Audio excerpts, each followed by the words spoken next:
So I'm seeing 52 participants already, 55.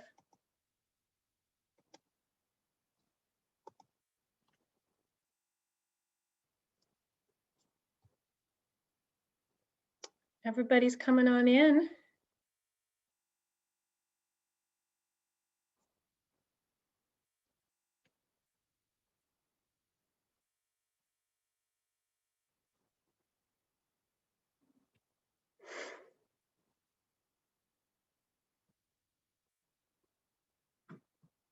I thought we might be seeing folks as they came in, but I guess that's going to be afterwards. But welcome everyone. We're so glad you're here. Thanks for joining us. We'll give folks a few more minutes. We're so happy to see you all.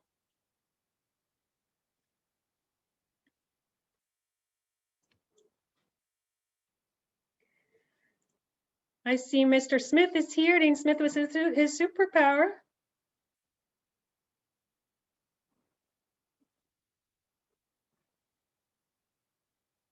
And Baltipreneurs, you're being called on to, yeah. Hey, Brendan, good to see you.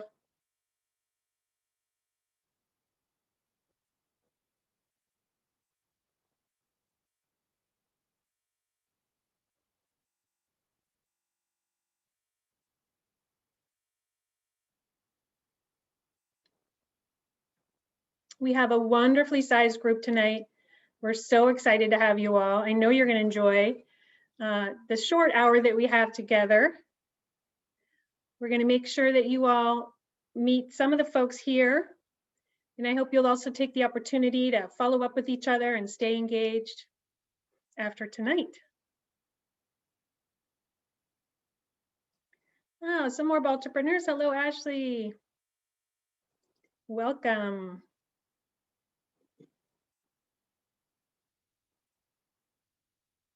And they're filling in. Welcome, everybody. Nice to see you.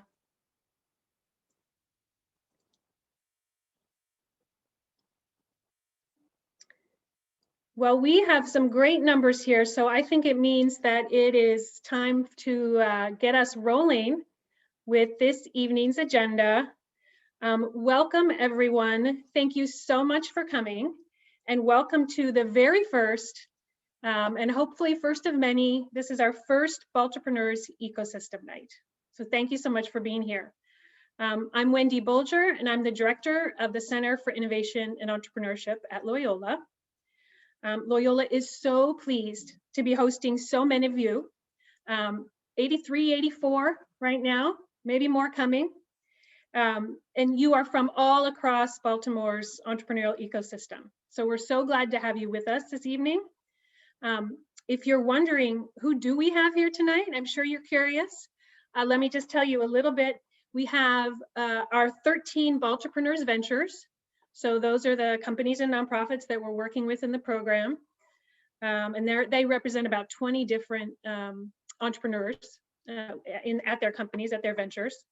We also have a lot of current Loyola students who've joined us here tonight. So thank you for coming, students.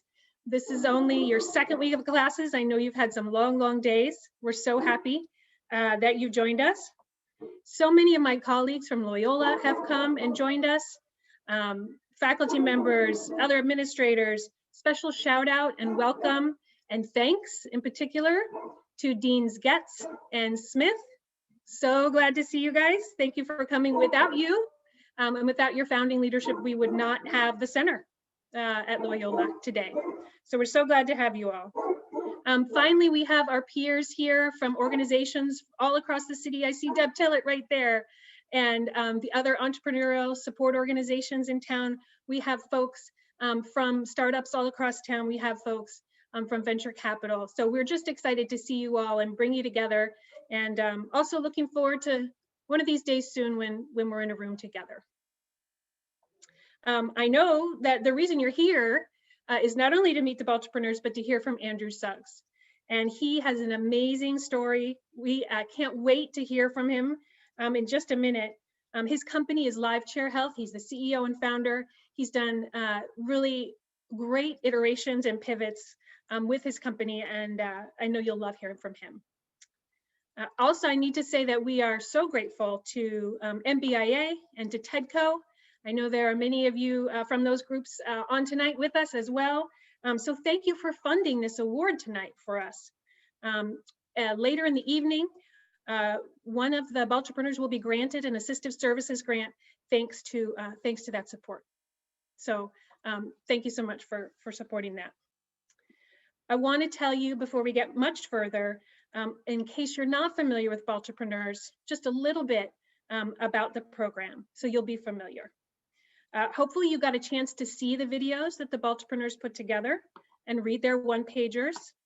And Mauricio, if you are here, if you can put that link in the chat. I know some of you might have just registered today, and so might not have received that material in advance. In that case, we're going to try to get that link going so you can check out that material later. This is our second year, only our second year with Baltipreneurs. Last year we did a pilot. This year we've grown to working with, as I mentioned, 20 entrepreneurs. So we've grown quite a bit. With Baltipreneurs, we had really tough selections to make. We prioritize founders of color and women founders, as well as applicants from inside the Loyola community. So we're talking Loyola students and faculty, and we have 3 of them in our cohort this year. There are a couple of things that make our program stand out that I want to make sure everybody knows about the way we run Baltipreneurs. One is that Baltipreneurs each have an obligation and opportunity to teach each other. So they've all had a chance in one of our sessions to share what they know. The other thing we do to create a strong peer network is to make the Baltipreneurs themselves responsible for choosing the winners. So instead of bringing in outside judges for our demo day at the end of the session, the Baltipreneurs are gonna vote for each other. So they're the ones who really know who's worked the hardest and who's progressed the most. So we consider them the experts, and they're the ones who choose. Again, we're looking to create a very cohesive group of entrepreneurs who will support each other into the future, even outside of this program. Another important thing we do is that everybody gets a stipend. So we want to make sure that folks have the time and ability to really commit to the program, and we know that their time is valuable. So whether you get an award or not, everybody does get a stipend in our program. And the last thing I want to say, probably the most important element of our program is our mentors. So shout out to the mentors who are on here tonight. Thank you. Our mentors are all volunteers, and they are selected and curated and paired with the companies based on what the company's needs are and based on industry. So we couldn't do it without those mentors. And if there are folks on the call among you, 88 people, if you want to come volunteer with us and mentor next year, please let us know. All right, so what else we have coming up is our demo day. So that is in April, April 14th. You get another chance to see these folks and hear live pitches. We're doing a hybrid event, so the Baltipreneurs will be pitching live, and we'll be streaming that for folks to watch and enjoy. Okay. Last event I want to mention comes out of our business school at Loyola. We have coming up in March a series of events called Building a Better World Through Business. That is a mouthful. It is a big task, but we have an amazing program coming up with that. Marcus Bullock of Flickshop will be presenting as our keynote. He has a great story about his startup. Definitely come if you haven't seen him before. We also have a panel on racial equity and business. Will Holmes, I think, is on his call today, and he will be on that panel. Shout out to Will, also Angel St. Jean and Danielle Touraine. And finally, we have student pitches at that event. So another place, Mauricio, if you are on here, go ahead and add that link to the chat if you would. We'll make sure you guys get all these links of events I'm mentioning. Okay, so that is all from me. Now I want to just quickly go through and have you just see and say hello to all of our 13 companies. So you guys are going to go alphabetically, Baltipreneurs. So it's After Home, Algin, ATP, Bluebone, Ekiben, Equalize, Hiatus, Infinite Focus, Mentoring, Project Own Silent Venus, Sporty Dog and Superior. Okay, I hope you can remember that where you are in the list. Just unmute and say, hey, tell us your name and your company. After Home, you're first. Hi, my name is Lenora Felder. I'm the COO of After Home, which is a platform that uses artificial intelligence to help home buyers book remote live stream inspections. Thank you, Lenora. And folks, we just have time for name and company. And hopefully people are seeing your videos, okay? And that's where they've seen your pitches on the video. All right, Algin. Hey, my name is Dan Fusich. And I'm Kelsey Abernathy. And we are the co-founders of Algin Air. We help people grow algae so they can live better. Joe. Hi, I'm Joe James. I'm the founder of ATP MD LLC. Just what the doctor ordered. Thank you.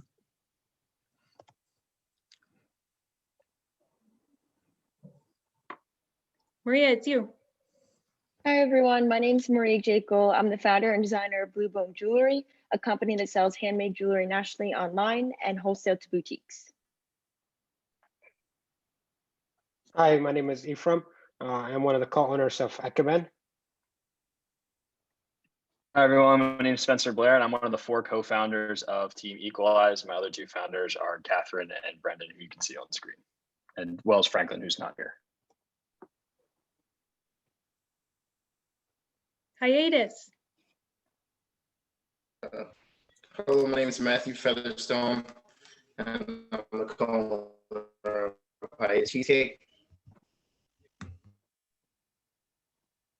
Hello, Ashley Williams, and I'm the founder and CEO of Infinite Focus Schools.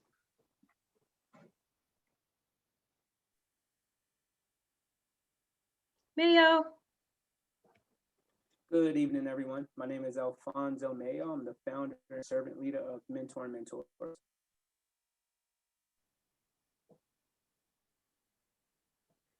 Tyrell, you here? Yep. Good evening, everyone. My name is Tyrell Dixon. I'm the CEO and co-founder of Project Own.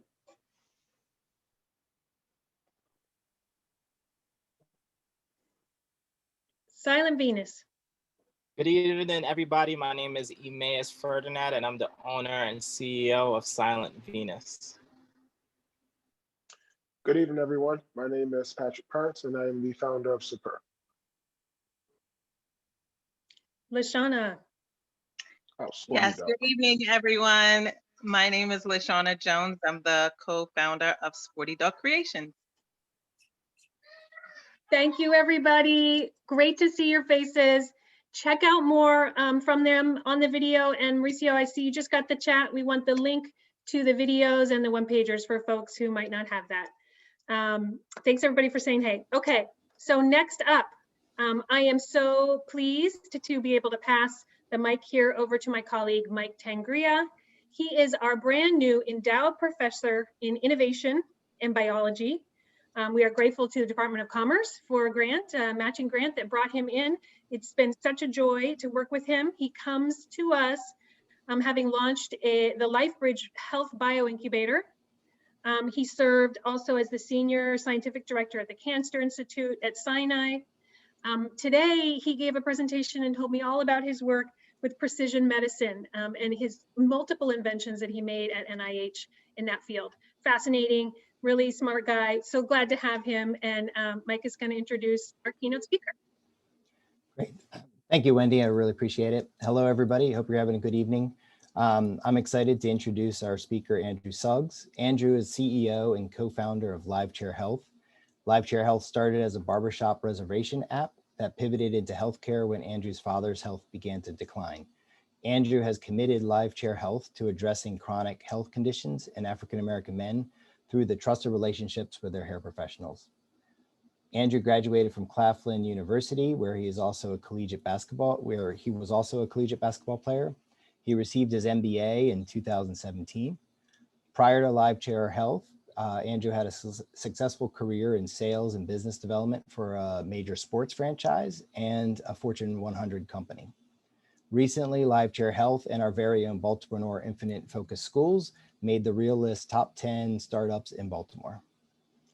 Please welcome Andrew Suggs as tonight's speaker. Well, thank you, Michael, for the introduction. First off, I don't see anyone wearing masks. I know we're on video, but I think everyone should still like have their mask on. So I'm going to call Dr. Fauci on all of you. So no, it's a pleasure to be here, and thank you for the opportunity for this. So let's get started.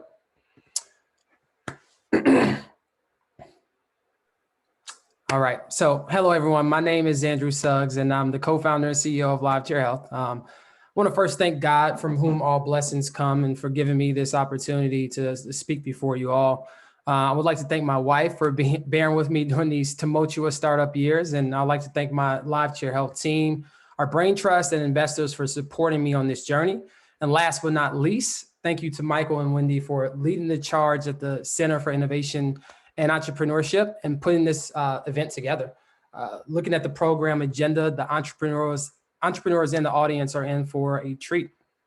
So that's my lovely family on the screen. My wife is downstairs now. It's an honor to be speaking before you all, albeit virtually. Had someone told me I would deliver a keynote speech 10 years ago, I would have laughed, as speaking was always an activity I never thought I was good at. But it seems like God has a funny sense of humor. As LiveChair continues to grow, I get asked to speak more. And so everyone's probably wondering, why am I here? Well, I'm just like you, an entrepreneur who had a burning passion to start a venture 4 years ago after completing my MBA, and decided to deploy what I learned in the books to real life. In 2016, my co-founders and I launched a scheduling and booking platform primarily for Black barbers, as we saw a need in the marketplace for this audience, as most barbershops in the minority community are not operated like Great Clips with airtight infrastructure. And then in 2017 and 2018, we were cruising along, making strides and having setbacks just like all startups do. But we learned from those setbacks and managed to grow our audience to barbershops in 27 states with over 20,000 users on the platform. Then about a year and a half into my venture, something tragic began to happen in my personal life. My father had frequent stints in and out of the hospital, and his health began to decline. As a former college basketball athlete, shout out to my alma mater, Claflin University, I had always been in tip-top shape. Besides the period, I moved to Houston to start my professional career because the city's barbecue was so great. But back to the story. So as my dad's health continued to decline, my co-founder and I began to talk about health disparities and why they existed. And then I realized the statistics describe my father, who unfortunately liked barbecue too much. As we continue to discuss the why, a light bulb went off.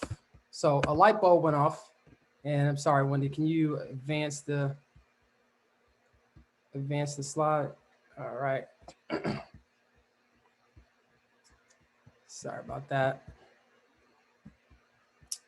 So a light bulb went off in our heads, and we said to ourselves, if Black men don't go to their doctors, don't typically know where their health stands, and have distrust of the system for obvious reasons, where could these people that had this distrust, where can we find the inverse of these things?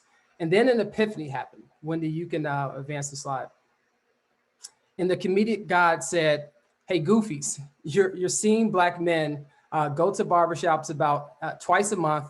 They have trust with their providers, I mean barbers, and it's an access point to deliver almost anything. And if you don't know what I mean, just watch the movie Barbershop or Coming to America to get a crash course on how Black barbershops and hair salons operate if you're interested. So at that moment, when you can advance the slide.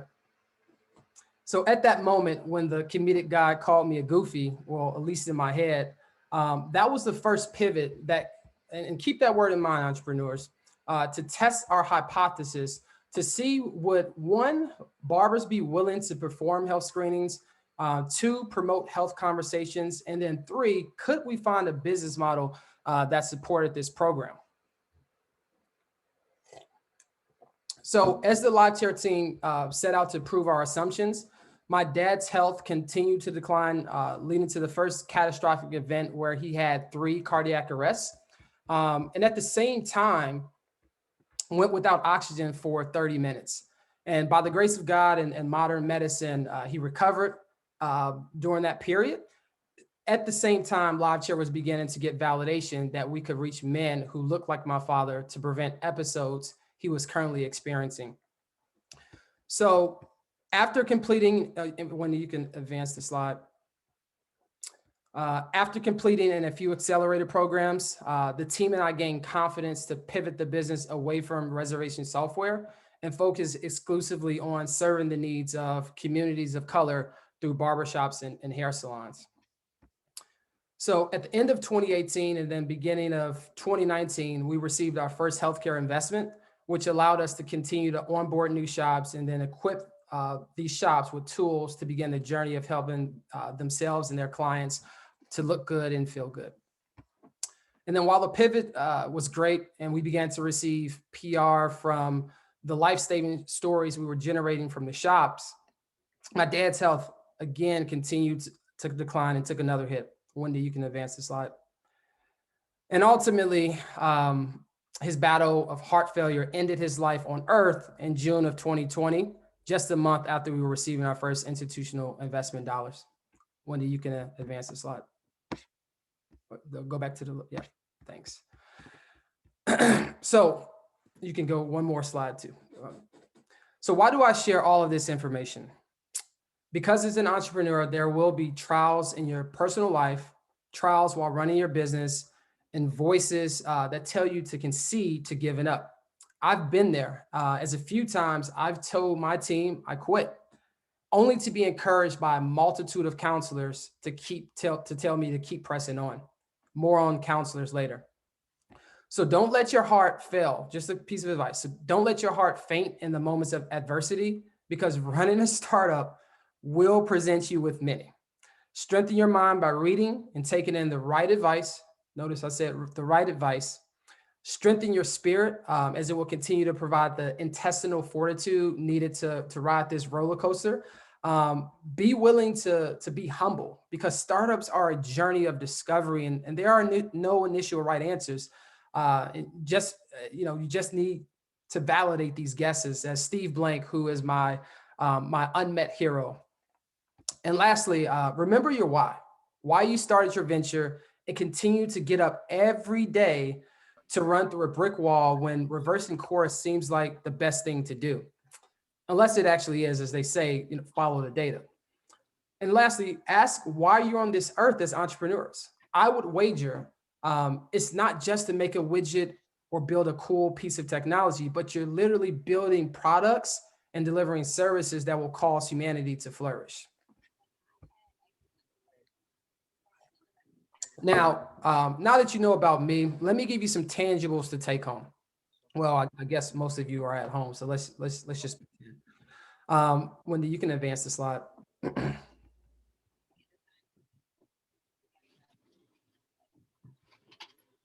So number one, for those who are considering starting a business, you must know that startups are grueling. And despite what you may hear from people, running your own business will require a time commitment from you that your 9-to-5 employer probably would drool for. So make sure you count the costs before you venture into this world. I believe that achieving results in new ventures require performing in a way that produces these results and behaving in such a way that requires being the type of person capable of that behavior. Thus, one of the things I believe is that the highest leverage comes from becoming the person or team or organization capable of behaving in a way that produces the desired results. Considering that the cohort, all of you have already started your ventures, so you got to stay the course now, but I think you're going to be good as I looked at some of your businesses. Number two, self-discipline and perseverance are needed attributes of being an entrepreneur. Self-discipline is the attribute for all successful people. When you become an entrepreneur, you're saying to yourself, I'll forego pleasure now to enjoy it later. And this enjoy pleasure only manifests itself if you succeed. And by succeed, each of you should determine what does success look like, which is a segue into my lesson number three.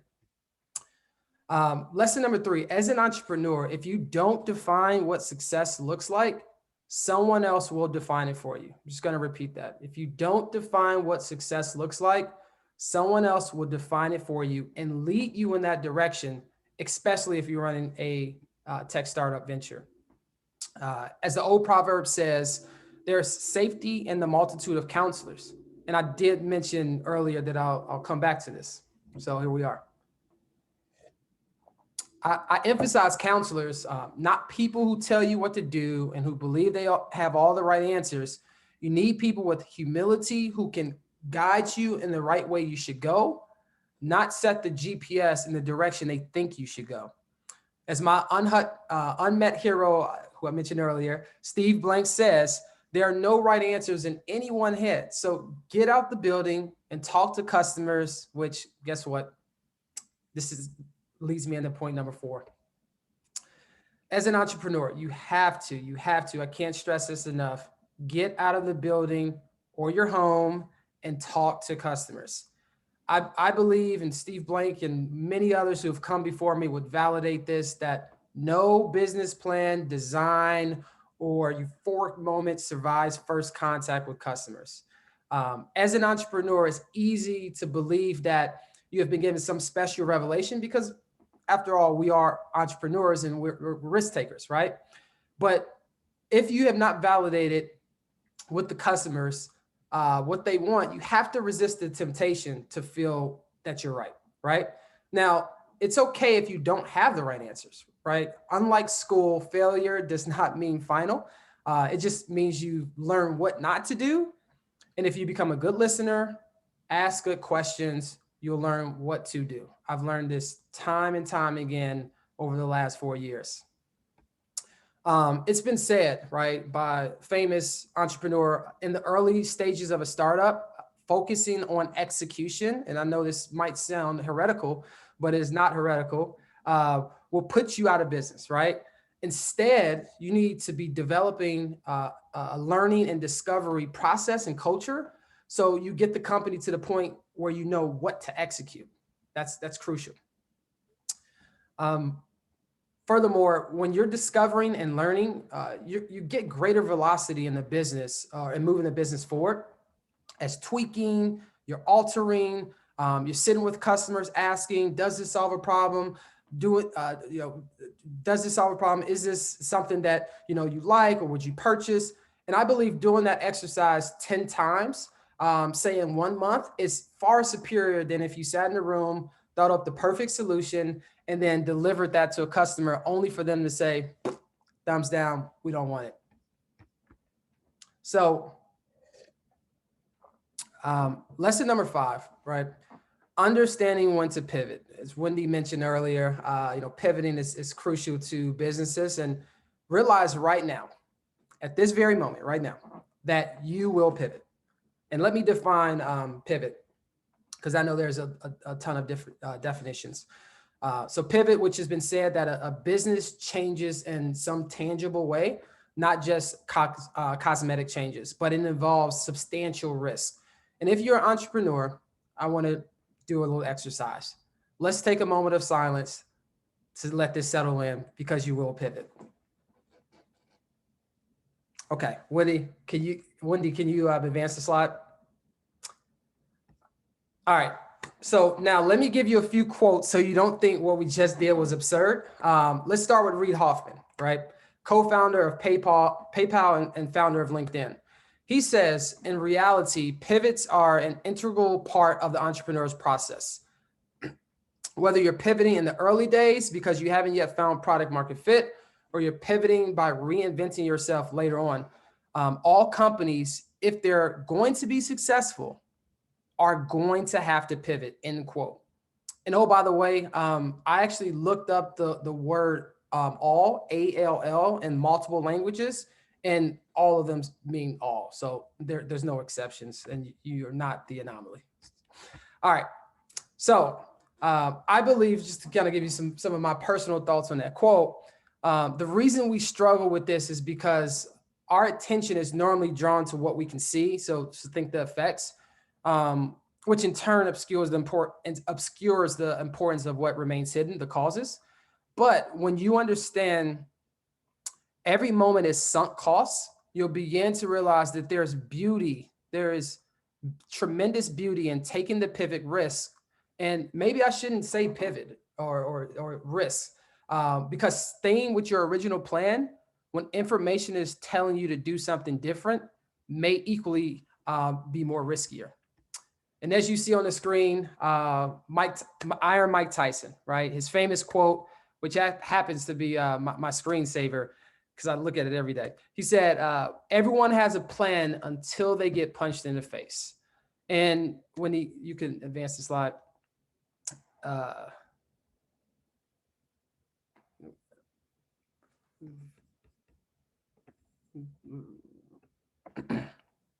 I'm sorry, this is not seamless, Andrew. We have a couple people controlling the screen here. Oh, no worries. I'll keep going. So as a former college athlete, I can respect this quote. As many games, we would go into the locker room, the team and we would go into the locker room with the tailored game plan after studying hours of film and having to scrimmage practice squad, doing practice, running the plays of the opposing team, which was great because, look, don't misunderstand me. You have to plan or you will plan to fail. But the reality was when the whistle blew and the opposing team did not behave like our strategy, we could have responded in two ways. One, we could have carped that the other team wasn't behaving like we envisioned, which is what customers do when you meet them for the first time. Or we could change the course and adjust, which naturally at halftime, if you ever heard a speech, go on YouTube, you'll see that most teams do that almost every game. So these two gentlemen, Reid Hoffman and Mike Tyson, who are polar opposites, diametrically different, played their respective roles the same way, selecting option 2 when their plans were altered. And I just want to drive this point home. Reid Hoffman coined this phrase, and I love it. Definitely encourage you to read a lot of his material. He says ABC planning. So what he meant by this is, or he coined the phrase ABC, ABZ planning. So what he meant by this is you have a plan A, which in the context of a business is the initial strategy, but you should have multiple plan Bs, right? This represents an incremental or partial change and a refinement to your plan, not a deviation from it. And then you should have a plan Z for the worst case, when just things hit the fan, where you have to discard plan A completely. So moving on. So what he says further is many people think that a pivot is a plan A, he says, but it's actually a plan B, a change to the existing strategy, then a complete restart. So I believe the nuance is that a repeated set of pivots may carry you so far away from the original plan that, to be honest with you, very few people will remember it anyway. So as I wrap up, to recap, starting a business is hard, so count the costs. Self-discipline and perseverance are needed attributes of being an entrepreneur. Define what success looks like, or else someone will define it for you. 4, there are no right answers inside your head or your office. You got to get out of the building and talk with customers. You will pivot. Say it again. You will pivot. Accept this reality, not only in business, but in life. And lastly, just personal encouragement. Don't wallow in your mistakes, or else you may miss the opportunity to rejoice in your future success and glory. And with that, I want to thank everyone for listening to my keynote. Great. Thank you, Andrew. That was fantastic. Really critical advice for a lot of these startups here. And I know I've been involved with startups, and especially the Mike Tyson quote, you have a plan until you're punched in the mouth. So I think we're going to open it up now to questions for Andrew. And one that I had just to start, and I've been following LiveChair Health for a while now, and I think it's a tremendous story. And when I was at LifeBridge Health, and they're actually one of the partners now with LiveChair. And how did you kind of find your team to kind of make your idea into a reality, and how did you bring team members in to LiveChair Health? Yeah, that's a good question. Yeah, I didn't speak about this in my keynote, but I think it is vitally important on who you choose as co-founders and even your early stage employees, because you're spending a ton of time together. And so if I firmly believe in this quote, can two people walk together unless they agree? It's very hard to move to have forward progress if you have someone that has a different vision. Just being honest. And so I think the first thing before, how did I find my team members? I think you need to define who are the right team members. So that's number one. I think number two, it's been said that, you know, people that are willing to grind and that have that intestinal fortitude, as I mentioned in the keynote, because running a startup is not a 9 to 5. You don't get breaks. I mean, you literally, I'll just speak for myself. I literally, like when I'm in the shower, my wife is like, "Hey, you've been at this a long time." I'm like, "Okay, but I get this thought." It's like a child. Like it literally is like a child that you are maturing, and you're so passionate about. So I would first, before again, and I'll answer your question, but make sure that those two boxes are checked, right? That you know exactly who you want on the role, and then make sure they share that vision, that same vision. Now, how to find? I would say, you know, your friends are a good option if they meet the first two categories or the first two boxes. To check the first two boxes, excuse me. And then there's amazing sites like angelslist.com, .co, I think. There's co-founder meetups on meetup.org, right? So I wouldn't advise that because I think you want to get into the trenches with someone that you at least have some relationship with, even if it's a referral from someone else. But yeah, so I would pause there. Great, thank you, Andrew. And this is a question from Irene. So could you ask the speaker the value of the entrepreneurial mindset in developing your startup, and any suggestions that Andrew has in terms of for our students in developing that entrepreneurial mindset? I would, as I mentioned in my keynote, Steve Blank is one of the people that I laud. I would read 4 Steps to Epiphany. Just like I would treat it like it's the Bible. I would literally just read that again and again and again. So since that person is a college student thinking to make a foray into the startup world, I would read that book like, you know, stop listening to me right now, because what he has to say is much more valuable. So I would say that's number one. But then number two, just on a practical level, see what small tests you can run, right? Before you even spend a lot of money, if you're running a tech startup, or even if you're not running a tech startup, just any venture, see what's the smallest test that you can run, just to prove to yourself that, one, you want to do this, two, that maybe there's a market for it. So I would recommend those two things: Steve Blank, 4 Steps to Epiphany, and running a small test. Hi, Andrew. I have a question. First, I would like to say, like, I'm very interested in your venture because I'm always very interested in how the flow of information happens culturally, especially with the Black community. Most of that happens, or the origin is it from, in close proximity to you. So with that said, in the environment that we're in now, where most of us are home and a lot of the information is coming from not only in our homes, but we're relying on each other for a lot of that intergenerational information. Have you ever thought about maybe, I guess to use your word, pivoting or adding on maybe like a LiveChair box where you would give families like the equipment to cut hair and all those things, but also that information about sharing those health related things. That way we can kind of like fill those gaps that are happening. Because sometimes we don't get information until years later. But sometimes now I see now that a lot of fathers are cutting their sons' hair, and you know their brothers or their fathers may come to their home. So I'm wondering if that's a way you've ever thought about maybe expanding it so that we can still get that information even when people are not frequenting the barbershops just as much. Yeah, so we have we have a digital approach in addition to our in-shop experience. So one of the things that we've been doing lately with all of the press is building our audience just via Twitter, Instagram, Facebook. And then with the release of our mobile application, LiveChair Health, you can just type in LiveChair Health in the Apple, Google Play Store. There's a plethora of information on there ranging from, diet plans, what the heck should you eat? Because a lot, you're talking about information.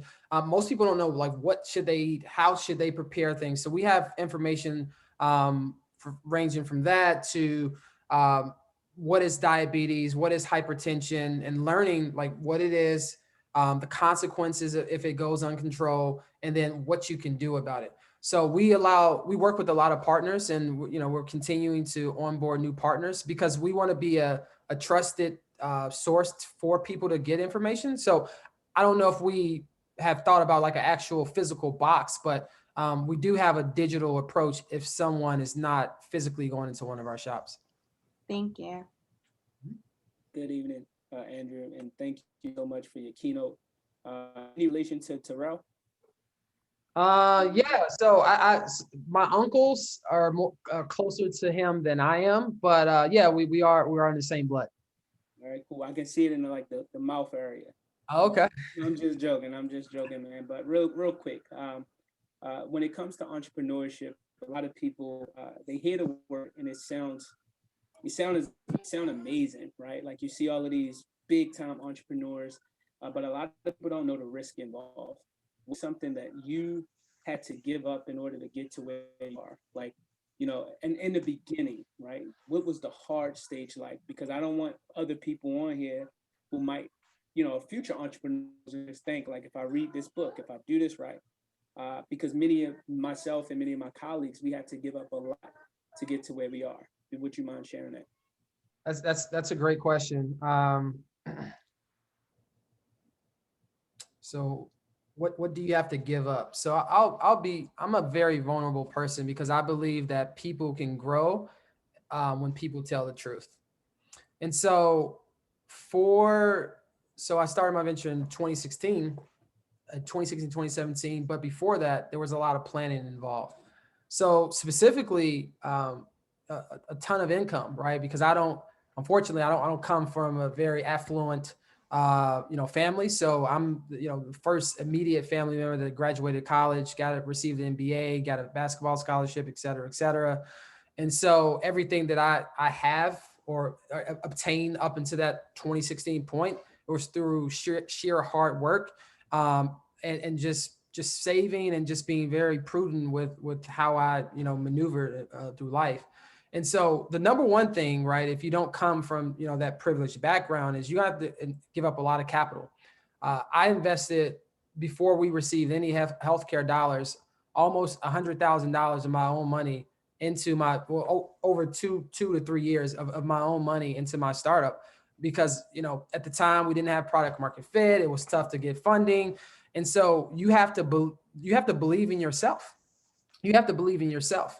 And so the best way to believe in yourself is putting your money where your mouth is. And I certainly did that. So that's the number one, right? If you don't come from that background, you're going to have to take a risk, right? Because running a startup is all about risk. And so the risk has to start with you personally. Number two, what did I have to give up? Besides the savings that I had accumulated, a budding successful corporate job. I quit my job in 2018 when we had almost no investment and I took a $0 salary. So imagine me coming to my wife after, making really good money in corporate saying, hey, I know we just had a child 4 months ago, but I'm actually going to quit this budding career where I'm on this trajectory, this fast track, and do this risky startup. And by the way, my wife is an optometrist, so she was still in optometry school. So we didn't have any money. We were actually just mentioned. So think about that, right? So not coming from a background where I can just, call my rich uncle and be like, hey, I need $75,000 to live. Like that didn't happen. I just had to literally live out of my savings. Then eventually we got to a point where we got funding. So again, I want to be transparent to let you know, like, it hasn't been an easy road, right? I had to give up money. I've had to, have bouts with my spouse because, you know, hey, no, what are you doing? Are you crazy? Do we need to get you some help here? Like what, like, why would you say something so heretical, like what you just said? You're going to give up this career when we just had a baby. I'm still in school because you have this vision. And so I would say those two things, man. Like you're going to have some personal experiences that really test you to see if this is what you want. Right. So yeah, I'll stop there before, because we can have an offline if you want more info, but I'll say those two things, man. You're going to have a lot of personal risks. I mean, the personal things you have to give up, and then you're going to have lifestyle, man. I'm working 12, 14 hours a day. I don't have time to be on Instagram and Facebook and doing, just don't have time for that, man. So anyway, that was a long-winded way to answer your question, but hopefully it was helpful. Hey, what's Thanks. going on? This is Emmaus from Silent Venus. Thank you again for your keynote speech. Just wanted to ask you, just as an entrepreneur and growing your business, you know, the difference between working in your business and I guess on your business. I guess at what point do you do that transition as an entrepreneur? Like, you know, in the beginning, you're kind of like doing multiple jobs and then you start hiring different people. I guess when is the right time to start having that transition from in your business to on your business to help your business grow? Yeah, so that's a great question. What I've recently started doing is just blocking time, like at least blocking slots out on my calendar to literally synthesize the data, analyze what's going on. Because as an entrepreneur, when you're cash strapped, or even if you're team constrained, you know, the bandwidth is limited, you're wearing like multiple hats. And so when you're working in the business, you can't work on the business. And, you know, Saturday comes like, man, I'm 75 hours just doing a bunch of stuff. And I'm not analyzing the data. And so for a long period of time, I'll just be honest with you, up until probably a couple months ago, I've always been like working in the business, right? Just trying to grow crazy. But now I'm working on the business with allotted times in my calendar, right? So I'm not a big person that believes in like taking a bunch of meetings, right? You know, some people calendars fill like 6 hours of meetings. That's a recipe for disaster, right? So I would, you know, tangibly say you have to cognitively block off those times to be able to work on the business versus just in the business all the time. Gotcha. Appreciate it. Mm-hmm. Thank you, Andrew. We had a question from Cindy about finding your target market within a broader market, example, health and wellness markets. So how did you find your target market? CD stands for customer discovery. So as you continue to talk to customers in your market, they're going to give you answers. And then with your insight, you're going to uncover certain things that propels you to that target audience. So I don't know if the question is specifically like, how do you find the customer to talk to, or how do you go about that process of identifying, once you've talked to that customer, is this the right market fit? So I don't know if that person wants to clarify what they mean so I can answer it directly. Hello, my name is Cindy. I was mainly asking, like, within customer discovery questions, we know the broader answer, you know, I want to feel better. I want to live a better lifestyle, healthier lifestyle. But then really asking those niche questions to find that target audience within the larger audience is what I've had difficulty doing within customer discovery research. Got it. Have you, I would, the 5 whys, I don't know if you've heard of that principle, but asking the 5 whys will definitely get you to the root cause, right? Because I think a lot of times, so the 5 whys, and then asking open-ended questions, right? Like get really good at asking open-ended questions where people can't say, oh, I feel okay, or yes, or no. So I would say if you continue to ask those 5 whys and then open-ended questions like, okay, like, why do you feel this way?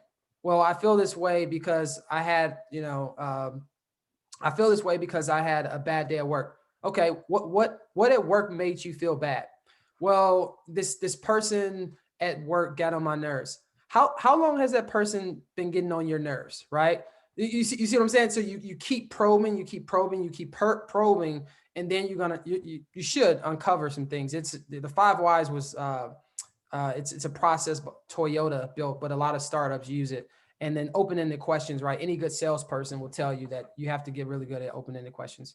So do those 2 things, and I believe that you should be able to uncover some things. Thank you. Yeah, absolutely. So Andrew, where do you see LiveChair Health going next, and how do you want to expand your market or your audience?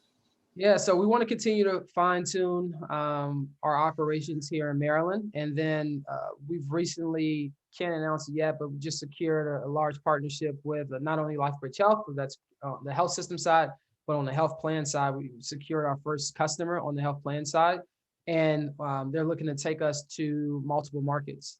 And so, Charlotte, Atlanta, DC, Philadelphia, and some other markets will be expanding the platform there. I think also onboarding influencers that will allow us to not only engage members in the barbershop, but because of their status, we can do a lot of digital things. So just really having a digital complement what we're doing in the shop.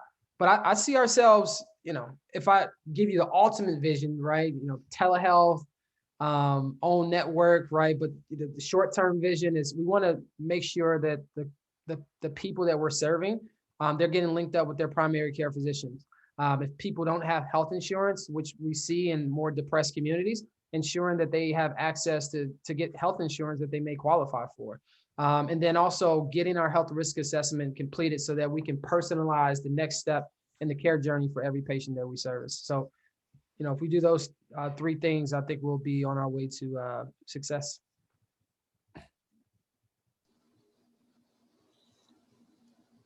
Great. So as you've been approaching these barbershops, have you received any type of, how receptive are the barbers to kind of get engaged in this healthcare aspect of it?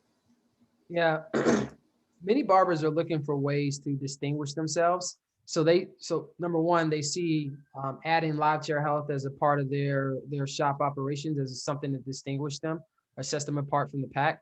So that's number one. But number 2, they are entrepreneurs, and we have, just for the record, we have not pivoted, it's the wrong word for this comment. We have made an entry into the salon market. So we are serving, both sides, females and males. And so we are, they're entrepreneurs, excuse me. So they're entrepreneurs. So they obviously think about their bottom line. And so one of the ways that we help them increase their revenue is that we do offer payment for certain activities and certain tiers that are hit based on the process that we set forth. So with those 2 things, setting their shop, setting up operations to distinguish themselves from the pack, and then the financial incentive to partner with us typically makes it a no-brainer for them to work with us.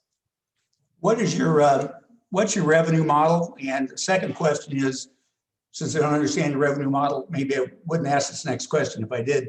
Have you encountered any issues in regard to payment and referrals to medical providers, because their law is dealing with that?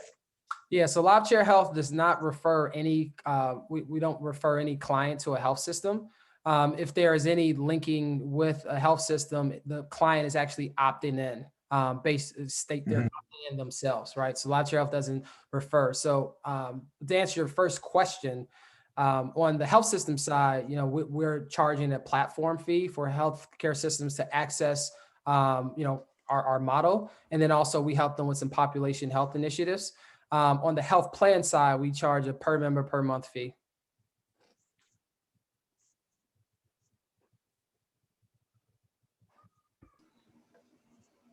Great. Are there any other questions for Andrew?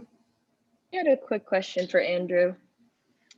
I'm a young entrepreneur. I'm still in college. I was wondering, kind of looking back, what is one thing that you would do differently if you could tell yourself when you wanted to start this business? What's one thing that you would have done differently or known going into the experience?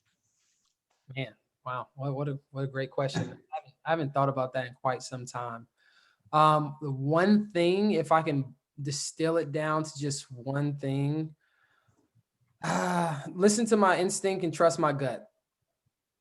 As I've as I mentioned in the key, and the reason why I say that is because when you're the entrepreneur, you're working the 60, 70, 80, 90 hours a week. So it's pretty easy to,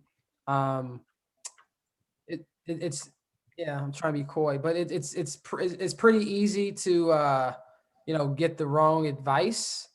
And then, yeah, so I would say just trust your instincts and trust your gut, because as an entrepreneur, you do know I'd say you do know the most. That doesn't make you, that doesn't mean that you have all the right answers. It just means you know the most, because if you're spending 80 hours a week in the business and someone else is spending 7, or someone's an advisor giving maybe 5 hours a month, you gotta ask yourself, like, who's probably going to be the more authoritative figure on the matter. So trust your gut and your instinct. It's the reason why you got into entrepreneurship. Thank you. Question. Have you considered introducing products into your service and take advantage of the ability to make sales at the barbershops or in the other venues that you might operate? We have not looked at monetizing our data just yet. We've been approached by a slew of partnership opportunities that would afford us that the ability to monetize in that way. We're just focused on the health plans and the health system, and we know like the economics just makes sense to focus on that. And as we continue to build our data set and we continue to build our audience, there will come a point where you can't say, to 1 million or 2 million users, we're not going to monetize them like this. Eventually we'll get to that point, but right now we haven't. I think more so that might be an opportunity for us to help the hair professionals increase revenue by giving them products and services that they can offer to their clients. But I don't think right now in our 2021 strategy, 2022 strategy, we have data in mind, unless Google comes along and, so talk. Great. Well, thank you, Andrew. Any other questions? Andrew, do you have any other words of advice for all these budding entrepreneurs that are really starting off? I mean, you've given a lot already. It's been fantastic. And we really appreciate you taking the time to speak with us tonight. Yeah, I would just say, trust your gut, trust your instincts, continue to be a learner. Wake up every morning humble, right? Because you don't know what you don't know. Customers are very fickle.